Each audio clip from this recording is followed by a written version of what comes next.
ভারতীয় মিডিয়াকে মানে ধরেন একটা দেশের মিডিয়ার কিছু অংশ আমি বলবো যে ভারতীয় মিডিয়াও আমি খেয়াল করি কিন্তু তার আসলে 15 থেকে 20 ভাগ এবং আমি এটা স্পষ্ট বলি ভারতীয় মিডিয়ার মিথ্যাচার মানে যদি আমরা একদম নাম উল্লেখ করে বলি ধরেন আমি নাম উল্লেখ করে বলি রিপাবলিকান টিভির যে এরকম করবে রিপাবলিক টিভি যে এরকম করবে এরকম করে সেই জন্য ভারতেও তাদের গ্রহণযোগ্যতার লেভেল কিন্তু খুব বেশি না। বাংলাদেশের মানুষ যখন রিপাবলিক টিভিকে সমালোচনা করার জন্য রিপাবলিক টিভিকে অনেক বেশি দেখছে তখন তাদের ভিউ বাড়তেছে, তারা আরো বেশি মজা পেতেছে। মানে আমি কিন্তু বাংলাদেশে 32 বছর ধরে সাংবাদিকতা পড়াই আমি জীবনে দেখি না রিপাবলিক টিভি এবং এদের কোনো বিশ্বাসযোগ্যতা কোথাও ভারতে, কারণ আমি ডয়েচে ভেলেতে যখন ছিলাম তখন পশ্চিমবঙ্গ আমার ইয়াতে ছিল, আমি কেউ তাদের সিরিয়াসলি নিছে, আমি দায়িত্ব নিয়ে বলতে পারি কেউ তাদের সিরিয়াসলি নিছে আমি জীবনে দেখি নাই। আমরা এত সিরিয়াসলি কেন নিতেছি এটাকে আসলে? দেখুন আমি কিন্তু রিপাবলিক টিভি দেখে কোনো কিছু বলি নাই, বা আমার মতো কেউ কিন্তু বলে নাই। ব্যাপারটা হলো যে এই যে মিডিয়া এবং দর্শকের যে একটা মিথস্ক্রিয়া এটা কিন্তু আপনি নিয়ন্ত্রণ করতে পারবেন না। এটা কখন যে কোন দিকে যাবে এটার কোনো ঠিক ঠিকানা নেই। এই যে একটা হাইপ সৃষ্টি করা, সেই হাইপে অনেক কিছুকে আগায় নিয়ে যায়, অনেক ফালতু জিনিসও অনেক বেশি গুরুত্ব পেয়ে বসে, বিষয়টা সেরকমই। কিন্তু আপনি শুধু রিপাবলিক টিভির কথা বলবেন কেন? আমি তো আপনাকে একটা ছোট্ট উদাহরণ দিলাম যে টেলিগ্রাফের মতো পত্রিকা। আমি সত্যি কথা বলি আপনাকে, ভারতীয় মেইন স্ট্রিম মিডিয়া যথেষ্ট বাজে রোল প্লে করছে এবং আমি ভারতে 9 বছর কাটিয়েছি, আমি এরকম কখনো দেখিনি। ভারতীয় মিডিয়া ওয়াজ সো রোবাস্ট, এত তাদের আত্মশক্তি এত শক্তিশালী ছিল যে সরকারকে তারা কেয়ার করতো না, বিরোধ মতকে তারা সবসময় সামনে নিয়ে আসতে পারতো এবং একটা বাজে ইস্যুতে তারা কখনো এভাবে অন্তত মেইন স্ট্রিম মিডিয়া এভাবে আসতো না। এবার কিন্তু আমরা মেইন স্ট্রিম মিডিয়াকে দেখি নাই যে একটা ন্যাশনাল রোল প্লে করতে, এটা খুবই দুঃখজনক। আমি ভারতীয় মেইন স্ট্রিম রাজনীতি যেমন ডান দিকে ঝুঁকে গেছে অনেকখানি, মনে হচ্ছে আমার যে ভারতীয় মেইন স্ট্রিম মিডিয়াও অনেকখানি তাদের ভূমিকা হারিয়েছে। আমি শুধু একাডেমিক ইন্টারেস্টে জানতে চাচ্ছি যে হারাইলো, আমি তার ভোক্তা কেন হচ্ছি, মানে আমার জন্য ভারতীয় মিডিয়াটা কেন জরুরি, ভারতীয় মিডিয়াতে কি দেওয়া হচ্ছে সেইটা আমি কেন এইটা নিয়ে রিয়েক্ট করতেছি এত বেশি, আমার দরকারটা কি ভারতীয় মিডিয়ার খবর জানার? মানে কি কারণ আমরা কি এটা স্বাভাবিকভাবে বুঝতেছি না যে এই অঞ্চলের মধ্যে Reuters, BBC, CNN, Al Jazeera, Deutsche ভেলের মতো ইন্টারন্যাশনাল মিডিয়াগুলিও রয়েছে। বাংলাদেশের অবস্থা যদি এমনই হইতো যেটা ভারতীয় মিডিয়া দাবি করতেছে তাহলে তারা রিপোর্ট করতো না। আমাদের মধ্যে কি একটু রেশনাল চিন্তা নাই? আসলে আছে, কিন্তু আপনি খেয়াল করে দেখুন যে ঘটনাগুলি ভারতে ঘটছে, আমাদের সীমান্তে ঘটছে বা আগরতলায় ঘটলো, সেগুলিকে তো আপনি ইগনোর করতে পারবেন না। তার মানে ভারতীয় মিডিয়ার যে এই যে মিসইনফরমেশন ডিসইনফরমেশন ক্যাম্পেইন সেটা ভারতে যথেষ্টই গুরুত্ব পাচ্ছে। ভারতে যখন যে জিনিসটা গুরুত্ব পাচ্ছে সেটাকে আমরা গুরুত্বহীন চাইলেও বলতে পারছি না, কারণ সেটা ভুক্তভোগী হচ্ছে আমরা। কাজেই আমাদেরকে সেটা তখন এই লোকজন সেগুলি দেখছে না। আমি এটাকে এরকম করে দেখতে চাই যে ধরেন আমি যদি আয়োজন করে আমার একটা শিক্ষা প্রতিষ্ঠানে আরেকটা দেশের পতাকা পারানের প্রতিযোগিতা করি তাহলে তো এইটার হিটটাও তো আমার নিতে হবে, তাই না? এই ধরনের কোনো কাজ আমি সমর্থন করি না, আমি শিওর আমাদের সরকারও সমর্থন করে না, এ ব্যাপারে আমি নিশ্চিন্ত।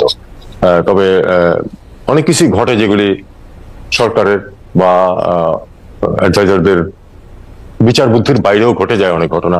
কারণ মব ফিলিংস হলো একটা জিনিস যেটাকে আপনি সবসময় নিয়ন্ত্রণ করতে পারবেন না, কিন্তু মব ফিলিংস এই যে ভারতে বাংলাদেশ বিরোধী তৎপরতা, উস্কানিমূলক কর্মকাণ্ডের নিন্দা আমরা সবসময় জানাই। বাংলাদেশ যাতে ভারত বিরোধীদের নামে ভারত কার্ড খেলতে উস্কানিমূলক কিছু না করে, সেটা ভারতের পতাকা অবমাননা করাই হোক বা একটা জাতি হিসাবে একটা জাতিকে খুব খারাপ করে গালাগালি দেওয়ার মধ্যেই হোক, এইটা রোধ করার জন্য কি আমাদের উদ্যোগ আছে? এটা আসলে এখানেই তো মানে আপনার সমস্যা রয়ে গেছে বিভিন্ন রকম, যে আপনি কতটুকু নিয়ন্ত্রণ করবেন। আপনি যদি নিয়ন্ত্রণ করতে চান তাহলে তো আবার আপনি ওই 5 আগস্ট পূর্ববর্তী সময়ে চলে যাচ্ছেন, যে মিডিয়াকে নিয়ন্ত্রণ করা, মানুষের মতামত প্রকাশকে নিয়ন্ত্রণ করা।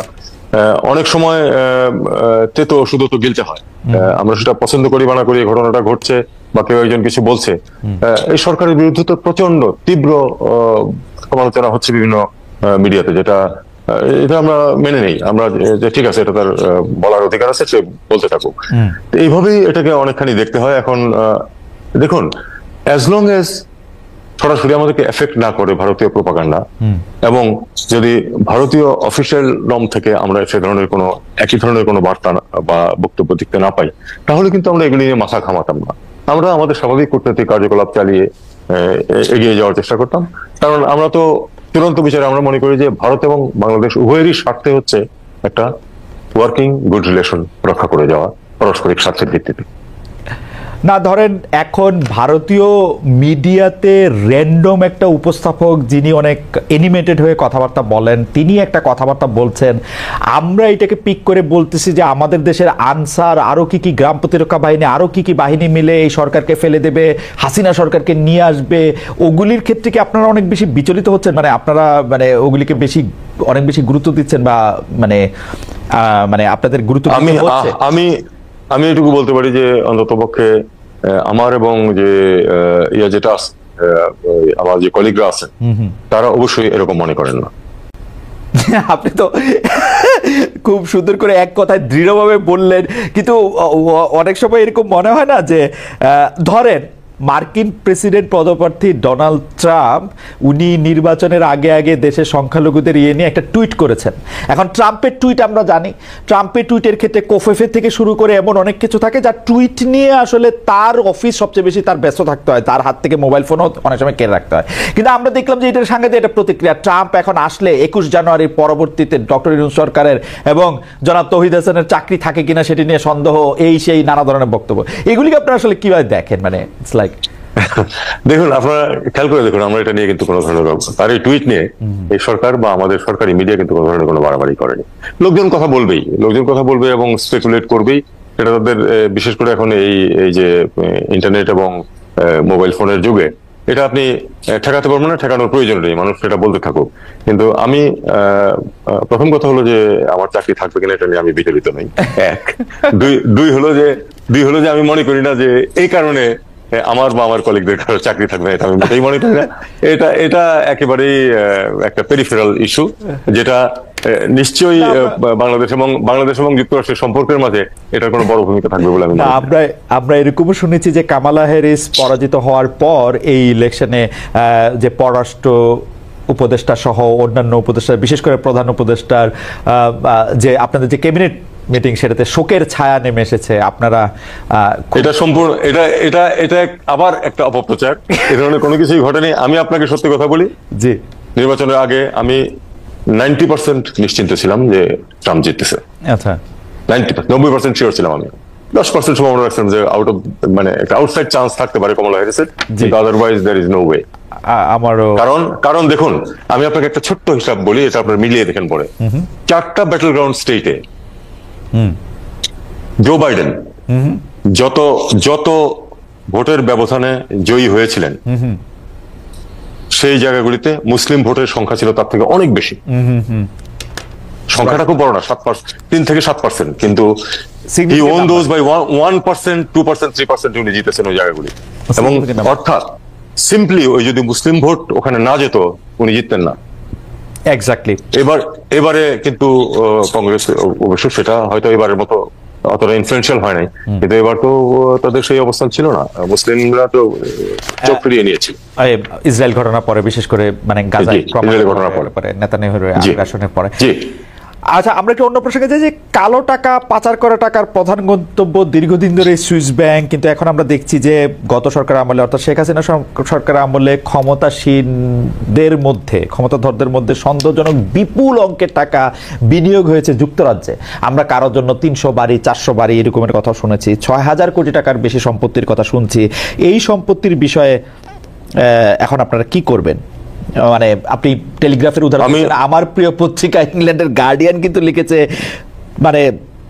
মানে শেখ হাসিনার সহযোগীরা যুক্তরাজ্যে, আপনি নিশ্চয়ই জানেন, বিলাসবহুল সম্পত্তি কেনার পেছনে কোটি কোটি টাকা ব্যয় করেছেন। আপনি কয়েকটা জিনিস খেয়াল করুন। এক, যে নিঃসন্দেহে এই 6000 কোটি হলো টিপ অফ দি আইসবার্গ, আরো অনেক বেশি আছে যেগুলো এখন আনরিপোর্টেড। 2, প্রতিটি পেমেন্ট আপনি খেয়াল করুন, হয় ভার্জিন আইল্যান্ডস অথবা আইল অফ ম্যান হয়ে এসেছে টাকাগুলি। অর্থাৎ খুব পরিষ্কার ভাবে এগুলো কালো টাকা। কোনো সন্দেহ নেই এই দুইটা চ্যানেলে কালো টাকা আসে। এবং আমি জানি না এখন ব্রিটেন এর মতো পুরনো ডেমোক্রেসি, ব্রিটেনের মতো এরকম গণতন্ত্র, ট্রান্সপারেন্সি ইত্যাদির প্রবক্তারা তারা এটা কি করে অ্যালাউ করছেন, কারণ এটা খুব পরিষ্কার যে বাংলাদেশ থেকে এভাবে টাকা পাচারের টাকা নিয়ে যাওয়ার কোনো ধরনের আইনগত ব্যবস্থা নেই।